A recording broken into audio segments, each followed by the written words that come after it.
Welcome back to the Real News Network. We're joined again by William K. Black. He's joining us from Amherst, Massachusetts, and he's at the Perry Institute today. And he's the author of the book, Best Way to Rob a Bank is to Own One. And we've been talking to Bill in the first segment of the interview about the current financial crisis and what he calls control fraud, which is fraud controlled from the highest levels of financial institutions and the government. Thanks for joining us again, Bill. Thank you. When President Obama sold the bank bailout to the nation, and President Bush said more or less the same thing before him, they're doing this for Main Street, not for Wall Street, that we need this financial sector to work. We need credit. We need a financial system that doesn't collapse on us. So was there any choice? You described in the first segment that these institutions are essentially now run by psychopaths, but was there a choice?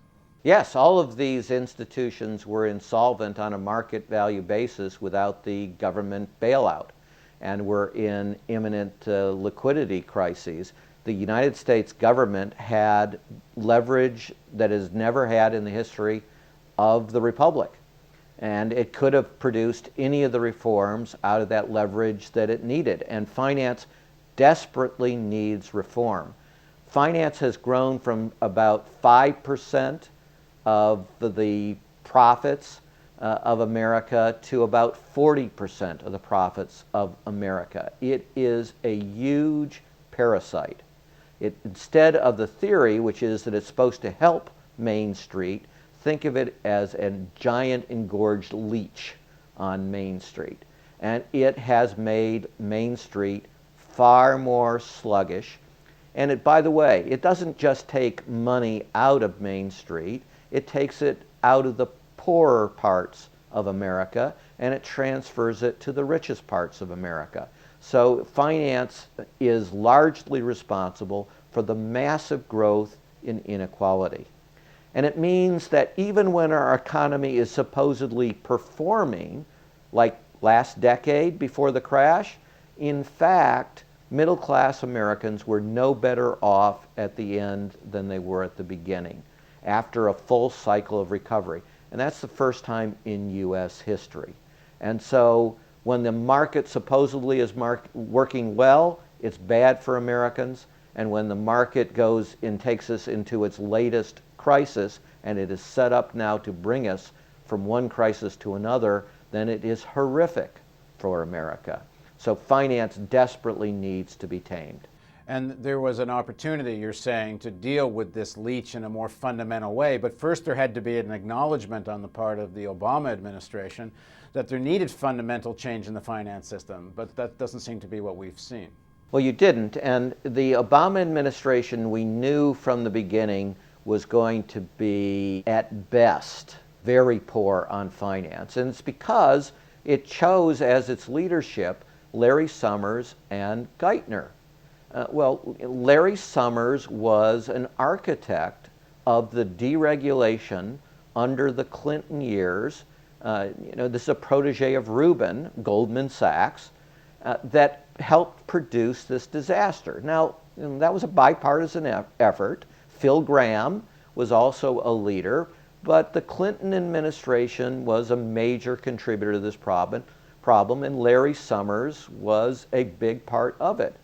Geithner was a completely failed regulator. He was supposed to regulate most of the largest bank holding companies in America because he was president of the Federal Reserve Bank of New York. He never saw the crisis coming. He gave no warning of the crisis. He took no effective regulatory steps. And as a result of him being a complete failure, we promoted him and made him Treasury Secretary. Bernanke had been a complete failure, so we reappointed him.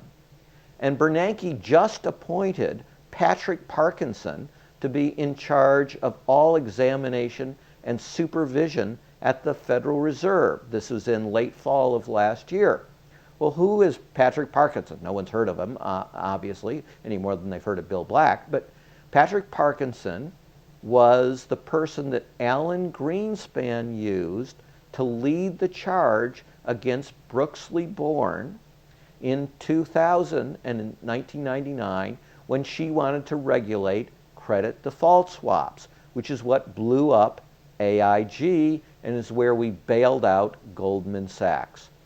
And Patrick Parkinson said we shouldn't have any authority at all to regulate credit default swaps to protect the public, because there's no risk of fraud here. And by the way, these credit default swaps get credit rating agencies. These are the same credit rating agencies that gave AAA rating to stuff that was known in the trade as liar's loans. So we have the wrecking crew, what Tom Frank aptly called the wrecking crew, what Jamie Galbraith aptly called the predator state. And what did the Obama administration do with a wrecking crew that had just destroyed much of the global economy? He promoted it and praised it. It's the most staggering thing for someone who identified as a progressive candidate in the history of this nation. What you would have hoped to have seen a Brooksley Born somewhere in Treasury at someone like that at those levels to clean up this mess. Yeah, I have this novel idea that you should promote the people that are right and get rid of the people who are consistently wrong. Well, one of the arguments they might give you, they being people that support the Obama's policies on this, and I don't think they would say this on camera, but off camera they might, which is the fraud and corruption is so systemic that you would have to undo the whole fundamental relationship between government and the finance sector, and have a much, for example, you'd have to have some kind of public option, as they were talking about in healthcare, but in the finance sector. And that to do that would have caused such disorder, they say, and I've had people tell me this, that the financial meltdown would have been more profound, millions more unemployed and such. So they had to go this way. What do you make of that? They actually tell you that? Yeah, they tell me that.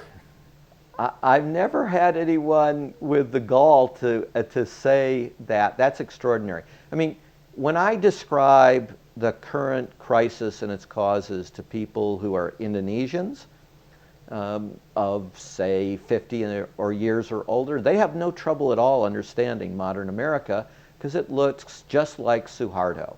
It's crony capitalism.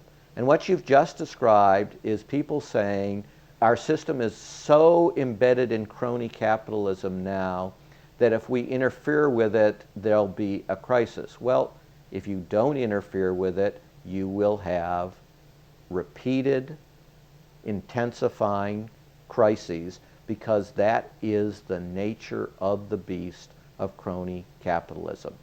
So you better fix it now. If you leave it, you are giving a bequest to all our kids and our grandkids that is going to turn America into Indonesia under Suharto. Well, in the next segment of our interview, let's talk about the next shoes to drop. You mentioned in the first segment of the interview something like $1 trillion of bad assets that are not being shown on the books to make the profit look better. In the next segment, I'm going to ask you, someday the real losses have to be accounted for, and more than that. So in the next segment of our interview, let's explore what comes next with Bill Black on the Real News Network.